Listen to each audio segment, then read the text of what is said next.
ብቻህን አይደለም ስትራመድ መንፈስ ቅዱስ አብሮ ይራመዳል። የሆነ ቦታ ገብተህ ቁጭ ስትል መንፈስ ቅዱስ በዛ ሰዓት አብሮ ቁጭ ይላል። ምንም ነገር አድርጉ መንፈስ ቅዱስ ከእናንተ ጋር አለ።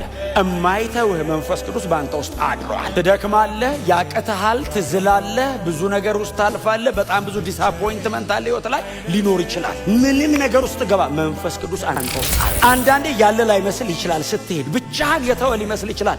ላይተውህ የእግዚአብሔር መንፈስ አንተ ውስጥ አድሯል። መሬት ላይ ለ70 ዓመት አይደለም በእኔ ሊኖር የመጣው ለዘለዓለም። ስለዚህ አዋሩት። የምታልፍበትን የትኛውንም አይነት መከራ አብሮ ይጋፈጠዋል። እድል ስትሰጠው በጭንቅ መካከል ሰው የማይወጣውን መንገድ ይመራህና ያወጣሃል። የማይታለፍ ጎዳና ሞት የሞት ሸለቆ የምትለውን ህይወት ማግኛ አድርጎ ይገለብጠላል። ዕብራውያን ምዕራፍ 8 እስቲ እናንብበው ከቁጥር 9 ጀምረን። በጌታ በኢየሱስ ክርስቶስ ስም አነባለሁ። የጌታም ቃል እንደዚህ ይላል። ይህም እነርሱን ከግብፅ ምድር ለማውጣት እጃቸውን በያዝኩ ጊዜ ከቀድሞ አባቶቻቸው ጋር እንደገባሁት ኪዳን አይደለም። ምክንያቱም እነርሱ በኪዳኔ አልጸኑም፣ እኔም ከእነርሱ ዘወር አልሁ ይላል ጌታ። ከዚያን ጊዜ በኋላ ከእስራኤል ቤት ጋር የምገባው ኪዳን ይህ ነው ይላል ጌታ። ሕጌን በአእምሯቸው አኖራለሁ፣ በልባቸውም እጽፈዋለሁ። እኔ አምላካቸው እሆናለሁ፣ እነርሱም ሕዝቤ ይሆናሉ። እንግዲህ ማንም ሰው ጎረቤቱን ወይም ወንድሙን ጌታን እወቅ ብሎ አያስተምርም። ምክንያቱም ከታናሹ ጀምሮ እስከ ታላቁ ድረስ ሁሉም ያውቁኛል። በደላቸውን ይቅር እላለሁ፣ ኃጢአታቸውንም ከእንግዲህ አላስብም። ይህን ኪዳን አዲስ በማለቱ የፊተኛውን ኪዳን አሮጌ አድርጎታል። ስለዚህ ያረጀ ያፈጀው የሚጠፋበት ጊዜ ተቃርቧል። ዕብራውያን ምዕራፍ 8 ላይ እያነጻጸረ ያለው አዲሱና የቀደመውን ወይንም አሮጌውን ኪዳንና አዲሱን ኪዳን ነው በንጽጽር እየጻፈልን ያለው እና የሌዋውያንና የክርስቶስን ክህነት የሌዋውያንና የኛን የሊቀ ካህናቶቹንና የሊቀ ካህኑን እግዚአብሔር በክርስቶስ ኢየሱስ በኩል ወይንም ጌታ ኢየሱስ ክርስቶስ መካከለኛ በሆነበት በዚህ በአዲሱ ኪዳን እግዚአብሔር ወደ ቅድስተ ቅዱሳን ወደ መካከለኛ ወደ ውስጡ እግዚአብሔር አስገብቶናል። ወደ መሃል መግባት ችለናል፣ ደርሰናል። አሁን ያለነው ቅድስተ ቅዱሳን ነው። ዛሬ ደግሞ በጣም ጥቂት እኛ በክርስቶስ የሚለውን እሱ እንዳለው ነው። ክርስቶስ ደግሞ በእኛ እግዚአብሔር ለእኛ ያደረገው እግዚአብሔር በእኛ ላይ ያደረገው ከእግዚአብሔር ዘንድ ያገኘናቸው መንፈሳዊ በረከቶች ብቻ ሳይሆን ደግሞ እግዚአብሔር ደግሞ በእኛ ሕይወት ላይ ስለመገለጡ ቀጥሎ አሁን ያነበብኩት ከቁጥር 10 አካባቢ ጀምሮ ያነበብነው እሱን በጣም ግልጽ አድርጎ ያስቀምጠዋል። ቁጥር 9 ላይ ይህም እነርሱን ከግብፅ ምድር ለማውጣት እጃቸውን በያዙ ጊዜ ከቀድሞ አባቶቻቸው ጋር እንደገባሁት ኪዳን አይደለም። ስለዚህ እግዚአብሔር እየነገራቸው ነው አይደል ያለው? እግዚአብሔር እየነገራቸው ነው ያለው። የዚህ ደብዳቤ ጸሐፊም ወደ ራሱ ሐሳብ አልመጣም አይደል? እስካሁን ድረስ አሁን ወደ ራሱ ሐሳብ አልመጣም። ወደ ራሱ ሐሳብ የሚመጣው ወይንም ማዛመዱን የሚሰራው ቁጥር 13 ላይ ቁጥር 13 ላይ ነው። እግዚአብሔር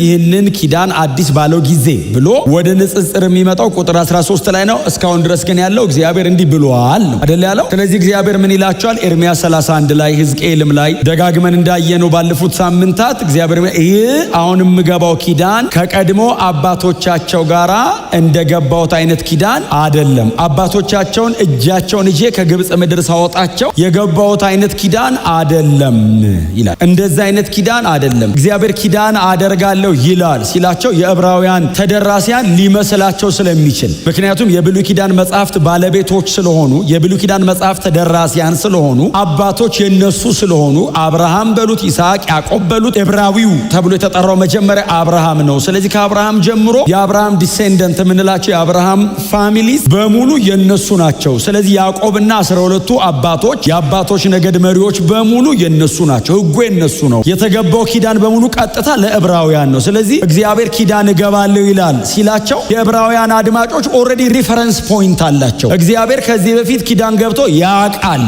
አይምሯቸው ላይ አለ። ስለዚህ እግዚአብሔር ኪዳን እገባለሁ ይላል ሲል እዚህ ደብዳቤ ላይ እንደ ቀድሞ አይነት ነው እንዴ የሚል ጥያቄ አይምሯቸው ላይ ሲፈጠር አይደለም። አባቶቻቸውን እጃቸውን ይዤ ግብፅ ምድር ሳወጣቸው የገባሁት አይነት ኪዳን አይደለም። ይሄ ደብዳቤ ለእኛ ለኢትዮጵያውያን ቢጻፍ እንደዚህ ተደርጎ አይጻፍም። ምክንያቱም እላሁን ከግብፅ ምድር የወጣበት ምንም አይነት ሪፈረንስ የለውም። እግዚአብሔር ከግብፅ ምድር ያወጣው እስራኤልን ነው እንጂ እግዚአብሔር ከግብፅ ምድር አሕዛብን አላወጣም። ስለዚህ እኔ የምጀምረው ራሱ አዲሱ ኪዳን ላይ ነው ባይዘው።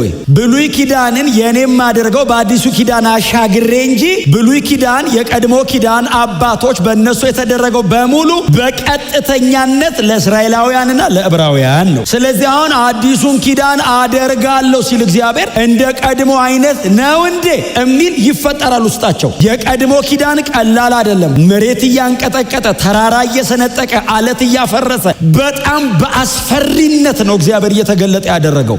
እናንተ ምናልባት ዘጸአት 32:28 ላይ የመጀመሪያው ኪዳን ሲደረግ በጣም አስፈሪ መሆኑን የምታዩት የተደረገበት ጊዜ ላይ 3000 ሰው ሞቷል። እና እግዚአብሔር በአስፈሪነቱ፣ በፍርዱ፣ በጽድቁ፣ በቁጣው የሚገለጥበት ኪዳን ነውና እነዚህ ሰዎች እንደዚህ ይላል፣ የቀድሞ አይነት ኪዳን ነው እንዴ ሲሉ አይደለም ይላል ጌታ። አይደለም ይለው ቃሉ፣ እንደ ቀድሞ አይነት አይደለም ይላል ጌታ። ስለዚህ አሁን ይሄ ሰው የሚናገረው የብሉይ ኪዳን አይነት ኪዳን አይደለም የሚል አይደለም። የብሉይ ኪዳን አይነት ኪዳን አይደለም ይላል ጌታ ነው።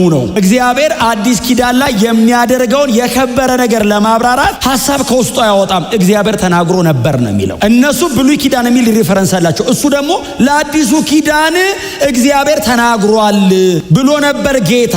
መቼ? በአባቶቻችሁ ዘመን እናንተ እጅ ላይ ባለው የትንቢት መጽሐፍ መሰረት። ዝም ብሎ አዲስ ኪዳን እግዚአብሔር ያደርጋል ቢል የዕብራውያን ደብዳቤ የኢሲአርሲ አይነት ጉባኤ አይደለም። አሁን እናንተ አዲስ ኪዳን እግዚአብሔር ያደርጋል ብል ምንም ጥርጥር የለውም፣ አሜን ነው የምትሉኝ። ዕብራውያን ግን ምን ማለት ነው? ያኛውስ ሙሴን እንደዋዛ ማየት ነው እንዴ? ሲናን እግዚአብሔር እያነደደ ወርዶ እስከ ወገቡ ሲያቃጥለው ቀላል መስሏል ሊሉት ነው። ስለዚህ ሰውየው እንደዋዛ እንደማያልፉ ስለሚያውቅ መነሻ ይላል ጌታ። ስለዚህ የቀድሞ ኪዳን አይነት አይደለም። የቀድሞ ኪዳን ነግሬያቸዋለሁ። የተደረገ ቀን 3000 ሞቷል። ይሄኛው የተደረገ ቀን 3000 ድኗል። ያኛው ዘጸአት 32:28 ላይ 3000 ረግፏል። የሐዋርያት ሥራ ምዕራፍ 3 ላይ 3000 ድኗል። የመጀመሪያ ልዩነታቸው ራሱ ይሄ ነው። አይነቱ ራሱ የተለያየ። ይሄኛው ማዳኛ ነው፣ ጸጋና ፍቅር አለ፣ ግሬስና ላቭ። ያኛው በመልአክ መካከለኛነት የተደረገ ነው። ይሄ ደግሞ ቀጥታ እግዚአብሔር ያደረገው። ከዛ ቁጥር 10 ቁጥር 9 የዛ አይነት አይደለም አለ እግዚአብሔር። ኦኬ እግዚአብሔር ያኛውን ኪዳን ነው ከመንገድ አስወጣው ማለት ነው። አዎ ታዲያ ምን አይነት ነው የሚያደርገው? ያው ቁጥር 10 ከዚያን ጊዜ በኋላ ከእስራኤል ቤት ጋር የምገባው ኪዳን ይህ ነው ይላል። አሁን እግዚአብሔር የምገባው ኪዳን አለ፣ የቀድሞ አይነት አይደለም አለና ከዚህ በኋላ ከእስራኤል ቤት ጋር ከይሁዳ ቤት ጋር የምገባው ኪዳን እንዲህ አይነት ነው አለ። ይህን ቃል እንደው ዝም ብዬ ትንሽ ነገር ልንገራችሁ። ከእስራኤል ቤት ጋርና ከይሁዳ ቤት ጋር የሚለው ቃል በጣም አሁን እነሱ ዕብራውያን ስለሆኑና ቀጥታ የዚህ ደብዳቤ ጸሐፊ እንደ ኮት አድርጎ ያወጣት ጥቅስ ስላለች ነው እንጂ እግዚአብሔር አዲሱን ኪዳን ያደረገው ከእስራኤል ቤትና ከይሁዳ ቤት ጋር ብቻ አይደለም፣ ከኛም ጋር ነው። እግዚአብሔር ዩኒቨርሳሊ በልጁ በክርስቶስ ኢየሱስ ከሚያምን ከየትኛውም የሰው ዘር ሁሉ ጋር ነው ኪዳን ያደረገው። አሁን ግን ለዕብራውያን ስለሆነ የሚነገረው ከእስራኤል ቤትና ከይሁዳ ቤት ጋር ሲል እናንተ ጋር ብቻ እግዚአብሔር ኪዳን አድርጓል የሚል አይደለም ትምህርቱ። ቀጥታ በኤርሚያስና በሕዝቅኤል በኩል የተነገሩ ትንቢቶች ለእስራኤል ቤት የተነገሩ ትንቢቶች ናቸው። ኤርሚያስ ቆሞ ሲናገር ይሄንን ኪዳን ከአሦራውያን ጋር አደርጋለሁ ይላል ብሎ አይናገርም። ይሄንን ኪዳን ከባቢሎናውያን ጋር ከጥቁሩና ከነጩ ጋር አደርጋለሁ ይላል ብሎ ትንቢት አይናገርም። በሰሜንና በደቡብ እስራኤል መካከል የሚነሱ ነቢያት ስለሆኑ ቀጥታ መልእክታቸው የሚመጣውም ለዚያው ቤት ነው። ስለዚህ እግዚአብሔር እንደዚህ ይላል፣ ከእስራኤልና ከይሁዳ ቤት ጋር የተለየ ኪዳን ወይንም አዲስ ኪዳን አደርጋለሁ። አዲሱ ኪዳን ግን እኛንም ይጠቃልላል። በዚህ ኪዳን ውስጥ ለመካተት በዚህ ኪዳን ውስጥ ለመጠቅለል እግዚአብሔር ኦልሬዲ ክፍት አድርጎታል። በክርስቶስ ኢየሱስ ማመን የሚል ቅድመ ሁኔታ ብቻ ነው ያስቀመጠ። አምናለሁ ካለ ሰው በክርስቶስ ኢየሱስ ደም በኩል ይሄንን ኪዳን ይቀላቀለዋል። አለበለዚያ አይቻልም፣ ዝግ ነው። ኪዳኑን ያደረገው እግዚአብሔር ነው። ሰው ከእግዚአብሔር ጋር ይሄንን ኪዳን አረጋለሁ ካለ ማድረጊያ አንድ ብቸኛ መንገድ ነው ያለው፣ በክርስቶስ ኢየሱስ በኩል። ኢየሱስ ጌታ ነው። ይሄ ማለት ዕብራውያን ስለምንማር የምናገረው ነገር አይደለም። ይሄ በመጽሐፍ ቅዱሳችን ላይ የተቀመጠ ዘላለማዊ እውነት ነው። ከክርስቶስ ኢየሱስ ውጪ ማንም ሰው ከእግዚአብሔር ጋር ኪዳን ማድረግ አይችልም። ከእግዚአብሔር ጋር ኪዳን አላደረክም ማለት በፍርዱና በቁጣው ስር ነው። ኢንስታንትሊ የእግዚአብሔር ቁጣ ላይ ነው ያለው። አስቦ አይደለም የሚቀጣ፣ ኦልሬዲ ቁጣ ውስጥ ነው። የሚገባው ኪዳን አለ፣ አዲስ ኪዳን አረጋለሁ። ምንድነው የሚለየው? ቀጠላ እዚሁ ቁጥር 10 ላይ ሕጌን ምንድነው ያለው? ሕጌን በአእምሯቸው አኖራለሁ በልባቸውም ዋው የማይደረግ ነገር አረገ። ተደርጎ አያውቅ፣ ሆኖ አያውቅ። እግዚአብሔር መጣና እንደዚህ አለ፣ የተጻፈ ሕግ አይደለም የምሰጣቸው፣ አዎ ገብቼ ጽፈዋለሁ። የት? ልባቸው ውስጥ ጽፈዋል፣ አእምሯቸው ላይ ኦልሬዲ እግዚአብሔር ጽፎ ሞከረ ድንጋይ ላይ። አንብቡና ኑሩ አለን። ማንበብ አይወድም፣ አንብቦ ማድረግ አይችልም። አለመውደድ ብቻ አይደለም ብቃት የለውም። ስለዚህ እግዚአብሔር ጻፈና አንብበው አለው። ሰው አናነብም። ያነበቡትስ ማድረግ ሞከሩ፣ አልቻሉም። ሚዛኑ ከባድ ነው። 1 2 3 4 10 አለና እግዚአብሔር 10ሩንም አርግ፣ ከ10ሩ 9ን አርግ፣ አንዱን ባታረግ በዜሮ ነው የሚባዛው። ምንም አላረገም ይላል።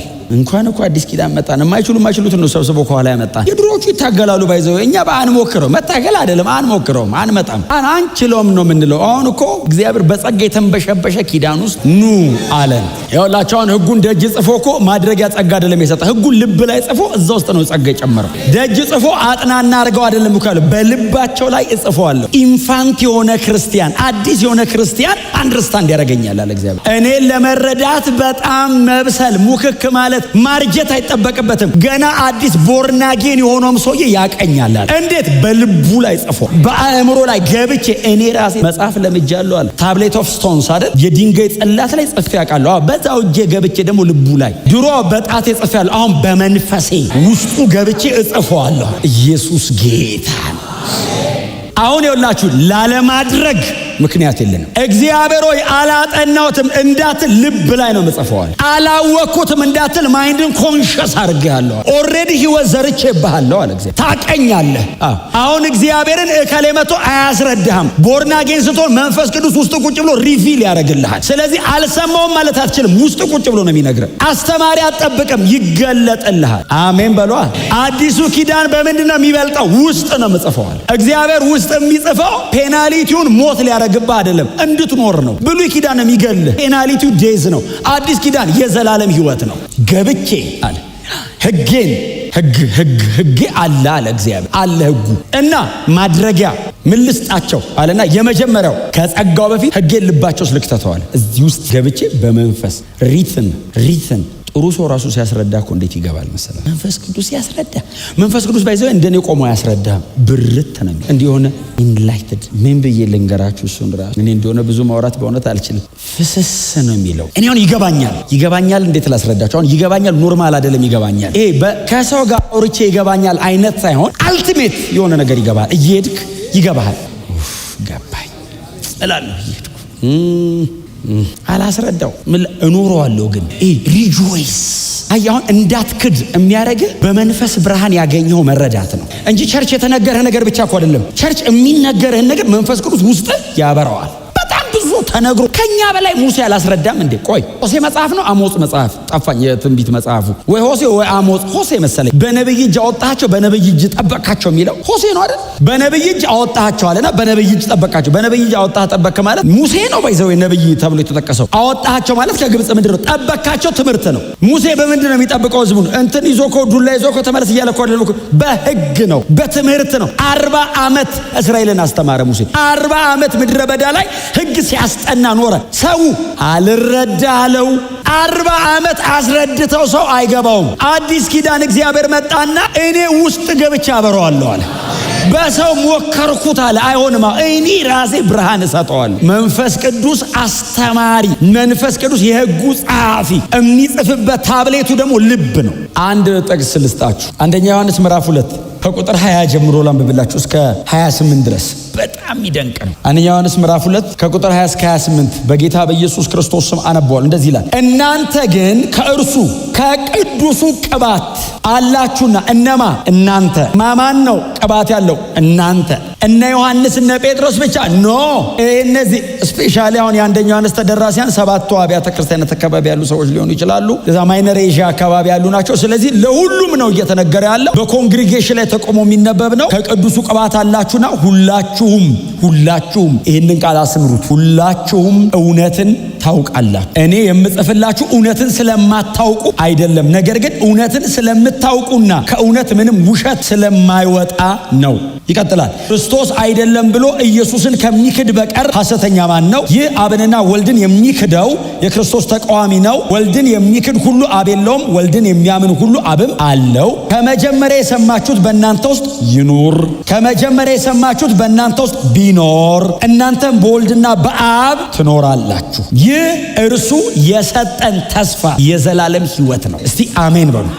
ከዛ ቁጥር 26 ስለሚያስቷችሁ ሰዎች እንጽፌላችኋለሁ ብሎ እናንተ ከእርሱ የተቀበላችሁት ቅባት በውስጣችሁ ይኖራልና ማንም እንዲያስተምራችሁ አያስፈልግም፣ ነገር ግን እውነትን እንጂ ሐሰት ያልሆነውን የእርሱ ቅባት ስለ ሁሉም ነገር እንደሚያስተምራችሁ ያም እውነት እንጂ ሐሰት እንዳልሆነ እናንተም እንዳስተማራችሁ በእርሱ ከእርሱ ቅባት ቅዱሱ የተባለው መንፈስ ቅዱስ ቅባት የተባለው ነው። ቅዱሱ የሚለው ደግሞ አብንም ወልድም መጽሐፍ ቅዱሳችን ላይ ቅዱሱ ተብለው ተጠርቷል። ቅዱስ ተብለው ተጠርቷል። ስለዚህ መንፈስ ቅዱስ የተቀበልነው ነው፣ የተሰጠን ነው። በጌታ በኢየሱስ ክርስቶስ ልመና እግዚአብሔር አብ በላያችን ላይ ያፈሰሰው ነው አይደል? መንፈስ ቅዱስ አይደለም ወይ? ይሄ እኮ በጣም ወንጌላት ላይ አይደል ያለው? እኔ ወደ አብ እሄዳለሁ አይደል ያለው? ከዛ አባቴን እለምነዋለሁ፣ አብም ዓለም የማያውና የማያውቀውን የእውነትን መንፈስ ይሰጣቸዋል። እኔ ሄጄ እለምናለሁ፣ እባክህ አባቴ እባክህ መንፈስ ቅዱስን ስጣቸው ስል አብ እግዚአብሔር መንፈስ ቅዱስን በውስጣችሁ እንዲያድር ያፈሰዋል። መንፈስ ቅዱስ መለኮት ነው፣ እግዚአብሔር ነው። አብ እኔን እንደላከኝ ሁሉ ሄጄ እለምነውና ብቻቸውን አይችሉትም ይሄንን ክፉ ዓለም። እኔ ሄጄ አይቼዋለሁ። ሰው የሚችለው አይደለም። የሰይጣን ክፋት የሰውም ክፋት በነገርኳቸው በዚህ እውነት ላይ ጸንተው እንዲኖሩ አያስችላቸውም። እባክህ መንፈስ ቅዱስን ስጣቸው ስል እግዚአብሔር አብ ያንን ቅዱስ ክቡር የሆነውን መንፈስ በላያችሁ ላይ ያፈሰዋል። እኔ ጎናችሁ ቆሜ ነው የነገርኳችሁ፣ እሱ ውስጣችሁ ገብቶ ይነግራችሁ። አማኑኤል የሚለው ቃል ኢየሱስ ሲነግረን እግዚአብሔር ከኛ ጋር አጠገባችን፣ መንፈስ ቅዱስ ደግሞ እግዚአብሔር ከኛ ጋር በውስጣችን። ስለዚህ አሁን አስተማሪ ነው አይደል ያለው? ከቅዱሱ ከእርሱ ቅባት ተቀብላችሁ አያቸው። መንፈስ ቅዱስን ለልሳንና ለትንቢት ለአጋንንት ማስወጣትና ለተለያየ ጸጋ ስጦታ ብቻ እንዳደ ይኸው አስተማሪ ነው። ኢንስትራክት ያረጋል፣ ዶክትሪኔት ያረጋል፣ ይሞላሃል፣ ትምህርቱን አስረጂ ነው፣ መሪ ነው። አስተማሪ ነው ማለት ባይዘው አንደኛ ሁለተኛ ሶስተኛ በነጥብ ያስረዳል ማለት አይደለም። የህይወት መሪ ነው። ፕሪንሲፕሎችን እየኖረ ያሳያል። አብረ ወክ ስታረግ ይገባሃል። ክብር ለስሙ ይሁን እና እርሱ እውነትን ያስተምራችኋል። እስከ የት ድረስ ብላችሁ ስጠይቁት ዮሐንስን አስተማሪ እስከማያስፈልግ ምን ማለት ነው? ይሄ ማለት አስተማሪ የሚያስተምራችሁ አያስፈልጋችሁም የሚል አላነበብኩ? አልሰማችሁኝ? የሚያስተምር አያስፈልግም ማለት ትምህርት አትማሩ ማለት ነው እንዴ? ትርጉሙ አይደለም፣ እንደሱ ማለት አይደለም ትርጉሙ። መጽሐፍ ቅዱሳችን ላይ የተሰጠውን ይህንን ትምህርት በአባቶችም በሐዋርያትም በቤተ ክርስቲያንም የቀጠለው እሱ ጋር የሚገናኝ አይደለም። የሚያስተምራችሁ አያስፈልጋችሁም ማለት የሚነገራችሁን ያበራላችኋል ማለት ከኢንላይትመንቱ ጋር ከኢሉሚኔሽኑ ጋር የተገናኘ ነው። ኢሉሚኔት ያደርገዋል። አሜን ነው። ብርሃን አብርሆት ይሰጣል። የሚነገርህ ነገር ምናልባት እኔ በጣም በገደብ ነው የማወራው፣ በጣም ጥቂት ነው ልናገር የምችለው። መንፈስ ቅዱስ ውስጥ ቁጭ ብሎ ያብራራዋል፣ ይተረጉመዋል። ዋው ትለን እኔ አሁን ሰባኪ ሲሰብክ፣ ዘማሪ ሲዘምር፣ ጸሎትም ላይ ሲጸለይ እየተጸለየ የሚገባኝ ነገር አለ። አሁን እኔ ያልኩትኝ የራሴን ልምምድ አሁን እናንተ ውስጥ ገብቼ ስለማላስብ እኔ አሁን ሰባኪ እየሰበከ የሆነ ነገር አብሮ ይገባኛል፣ ጨምሬ እጽፋለሁ። መንፈስ ቅዱስ ያብራራልኛል። ሰባኪው ስላልገባው ነው አይደለም። ሰባኪው ምን ብሎ ይንገረኝ? ሰባኪው ሊነግረኝ ስላልቻለ መንፈስ ቅዱስ ጨምሮ ይሄንንም ነው እሱ አልነገረህም። እስቲ አሜን በሏ። የሚያስተምራችሁ አያስፈልጋችሁም ማለት ትምህርት አያስፈልግም ማለት አይደለም። ትርጉሙ ውስጥ ቁጭ ብሎ ያብራራል፣ ያስረዳል፣ ብርሃን ይሰጣል ይልና እሱ የሚያስተምረው እውነት ነው ብሎ ከእውነትም ምንም ውሸት አይገኝም። እንደ መንፈስ ቅዱስ አይነት አስተማሪ የትም የለም። ውስጥ ተቀብለዋል፣ ውስጥ አለ። ምንድን ነው የሚያስተምረን? እውነት ምን ማለት ነው? ውሸት የለበት። ሰው እውነተኛ ሲሆን የተወሰነ ነው። በጣም እውነተኛ ከሆነ ብዙ አይዋሽም ማለት ነው። መንፈስ ቅዱስ እውነተኛ ነው ማለት ውሸት አያውቅም። አይዋሽም አይደለም፣ አያውቅም። ምንም ውሸት የለውም የእሱ ትምህርት። እሱ ሲያበራልህ እውነት ነው። ላይመችህ ይችላል፣ ኮንፈርት ላይሰጥህ ይችላል፣ ሊያምህ ይችላል። እውነትን ስለሆነ የሚነግርህ ቀጥሎ ስትሬት ፎርዋርድ ነው። አሁን ኢየሱስ ሲነግር በጣም ኦፌንድድ የምትሆነው ለምን መሰለህ? አሁን ኢየሱስ ሲያስተምር አይታችኋል። ኢየሱስ እያስተማረ 5000 ትቶት ሄደ።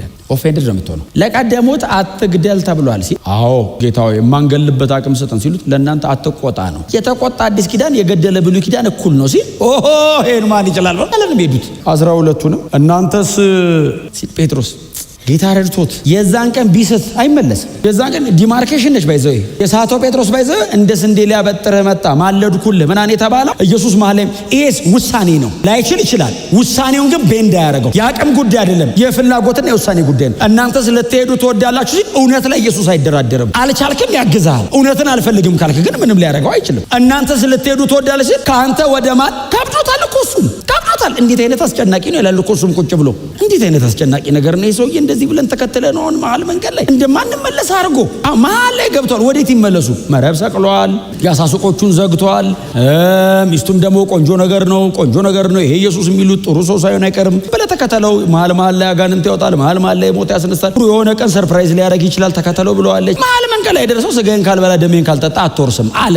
መንፈስ ቅዱስ እኮ እኛ ውስጥ ቁጭ ብሎ እኮ ኢየሱስ ያለውን ራሱን እኮ ነው የነገረን። መንፈስ ቅዱስ ሲነግርህ ለልብ ብርሃን ነው። ኢየሱስ ቆሞ ሲነግርህ ፕሪንሲፕል ነው። አይ ኢየሱስ ዝም ብሎ ነው የሚጨንብህ። መንፈስ ቅዱስ መጥቶ ኢየሱስ የጫነውን ነው የሚያበራው። በጣም ብዙ ኢየሱስ ያለው እንኳን ለሕዝቡ ለ12ቱ አልገባቸው። እኔ በጣም በእውነት የምደሰትባቸው የመጽሐፍ ቅዱስ ክፍሎች አንዳንዴ ያገኙኛል። ኢየሱስ ምክንያቱም ከተከታዮቹ መሀል አይደል የጻፉት ሁለቱ ማቴዎስና ዮሐንስ እኮ ተከታዮች ናቸው። ሲጽፉ ጌታም እንደዚህ አለ ይልና በሕዝቡ መካከል አዎ ጌታ ያሉት ይልና ወደታች ወረድ ብሎ ምን ማለት እንደሆነ አልገባቸውም የሚል አሁን ዮሐንስ አለ ታውቃለህ ቁጭ ብሎ አዎ ጌታ አሜን ምናምን ብለውት ምን ማለቱ ነው ይሄ ነገር አሁን ሁሉም አልገባንም ካልን ችግር ነው። አንዳንዱን አሜን ጌታ ልክ ነህ አሜን ፕሬዝ ጋድ ብለው ከዛ ሲጽፈው አሜን አልኒልና ምን ማለት እንደነበረ ግን አልገባንም። ሲጽፈው በመንፈስ ቅዱስ ኦልሬዲ ገብቶታል። መንፈስ ቅዱስ ባፕታይዝ ሆኗል። ሰውየው አርጅቷል። በጌታ ቤት ከርመዋል። እንደዚህ አይነት ህይወት ግን የሚኖር ሰው ሊኖር ስለሚችል አይገባህም። ኢየሱስ ከጫነብህ ጭንቅላት ላይ እንደ መረጃ ያዘው መንፈስ ቅዱስ እግር ጋር ያወርደዋል። ኢየሱስ ዝም ብሎ ነው የጫነው ባይዘው ከዛስ ይመጣል አለ ኢየሱስ ራሱ እርሷው እኔ ብሄድ ይሻላል አለ።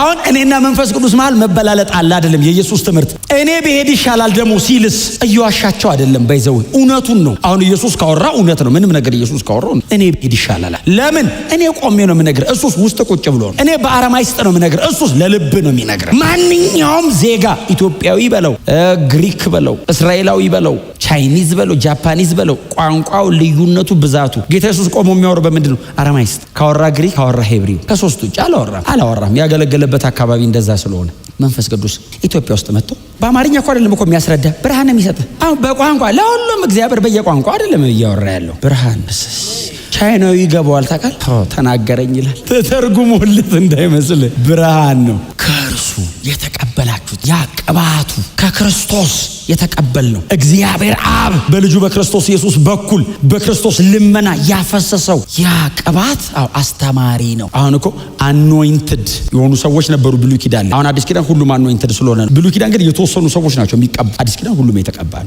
የቀባን የሚል አንብባቸዋል። ቆሮንቶስ ጳውሎስ ብለው የቀባን ማማንን ለእናንተ አይደል የምጽፈው እኛን አካሉን የቀባን። ብሉይ ኪዳን የሚቀቡ ሰዎች አሉ። አኖይንቲንግ ሰው እላዩ ላይ አለ ማለት ኮንሲክሬት እግዚአብሔር ለአንድ ለተለየ ነገር ይለየዋል። ሰውየው እግዚአብሔር እየለየው ነው፣ እየቀደሰው ነው፣ የእግዚአብሔር መጠቀሚያ እየሆነ ነው። ከዚህ ቀን ጀምሮ ይሄ ሰው የኔ ነው አለ ማለት ነው። ዳዊትን ቀባው። ከዛን ቀን ጀምሮ እግዚአብሔር መንፈስ በኃይል በላዩ ላይ ነው። ሳኦል ተቀባ፣ መንፈስ ቅዱስ ወረደበት፣ ልቡን ለወጠ። አባቶቻችን ተቀቡ፣ ለእግዚአብሔር መጠቀሚያ ይሆናል። አኖይንትድ ሲሆን ኢየሱስ ለምሳሌ ሐዋርያት ሥራ 10:38 እግዚአብሔርም የናዝሬቱን ኢየሱስን በመንፈስ ቅዱስም በኃይልም ቀባው የሚል ቃል አንብባችኋል። ኢየሱስ ተቀብቷል፣ በመንፈስ ቅዱስ በኃይልም ቀባው። ምን ማለት ነው? ኢየሱስ የኔ ነው አለ አብ። ቀባው፣ ለየው። በምንድን ነው የቀባው? በመንፈስ ቅዱስና በኃይል ቀባው። እርሱም በደዌ የተያዙትን እየፈወሰ በአጋንንት የተያዙትን እየፈታ በየመንደሮቻቸው ይዞር ነበር። ለምን? እግዚአብሔር የኔ ነው